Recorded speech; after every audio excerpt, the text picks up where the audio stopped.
सहस्रशीर्षा पुरुषः सहस्राक्षः सहस्रपात् स भूमिम् विश्वतो वृत्वा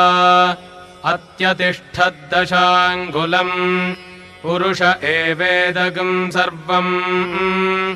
यद्भूतं यच्च भूयम् उतामृतत्वस्येषानः यदन्नेनातिरोहति एतावानस्य महिमा अतो ज्यायागिश्च पूरुषः पादोऽस्य विश्वाभूतानि